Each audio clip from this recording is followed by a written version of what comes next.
Okay, so coming back out into the world here, I'm going to turn off the enable light and viewport. I don't want to see that anymore. Go to our ocean setup, and we can see that we've got to turn off hide other objects, or rather turn on hide other objects.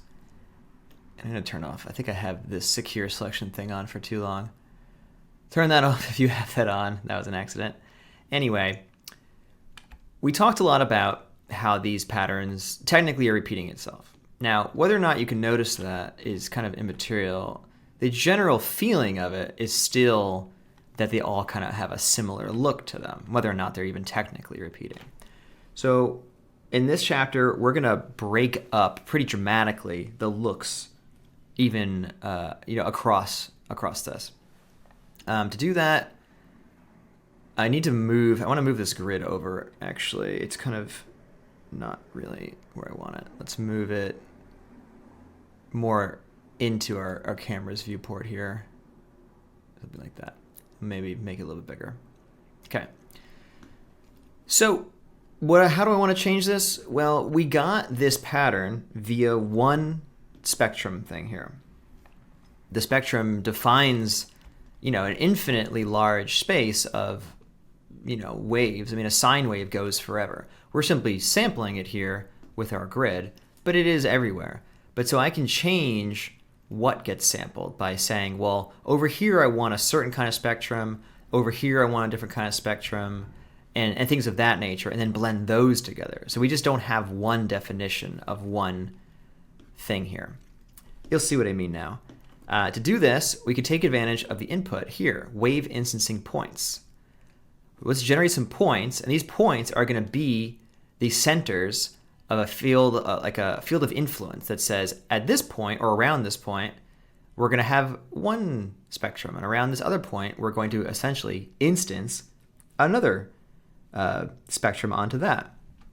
So we're going to make some points. Where should the points go? Well, the points should go on to anywhere that can be seen. And we've defined all the ocean that can be seen with this surface here. So let's bring the surface in to our ocean setup. Let's scatter some points onto it. What could be simpler? I'm going to do a by density instead. Actually, press escape. I should have made this much smaller first. Here we go. Obviously not enough points, so we got a big fat 0 right now. If I go down to 0.001, I have 88. I could just add in a few more. It's probably fine. Right now they just have a kind of an odd assortment.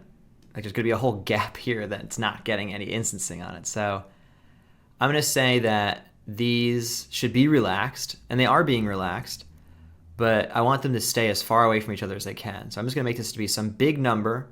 Basically make it as big as you can until they stop moving. So now, as you can see, as I make it bigger, it doesn't really matter. And the relaxed iteration is the same thing.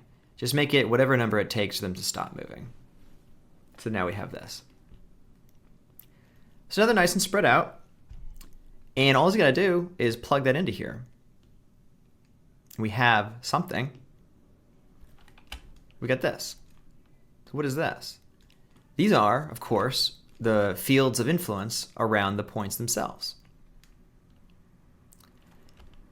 So how does that work? Well, if you look at this spectrum, there's a wave instancing tab. The wave instancing tab is saying, for every point, take all of the settings that we did, so all of the wind stuff, all the amplitude stuff, all this stuff up here, but vary up some of these other parameters. So for example, you can rotate them a little bit. So you can see as I increase the rotation variance, it literally is rotating these circles around, like so. And the variance is saying, rotate them all 0 degrees and then like plus or minus 10 degrees. So if I said 0 degrees, it really wouldn't change anything. Amplitude, of course, as we now know, it will vary up. Some of these things will get a huge increased amplitude and some won't. And so on. Offset in space. You can do it for the wave chop, and the roll off is how it blends out. Now, of course, we have these big gaps here. So it's really the radius is the main issue for us at this point. So just increase the radius until we fill in those gaps, and maybe even then some. As we continue to, as they overlap each other, they are additive.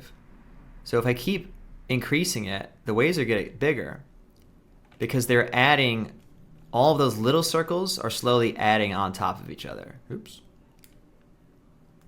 So even in our little example where we're increasing it to 30, some of these areas are actually still getting taller. Especially areas like this where they're already touching each other. As we increase their radius, like so, those areas are going to get taller.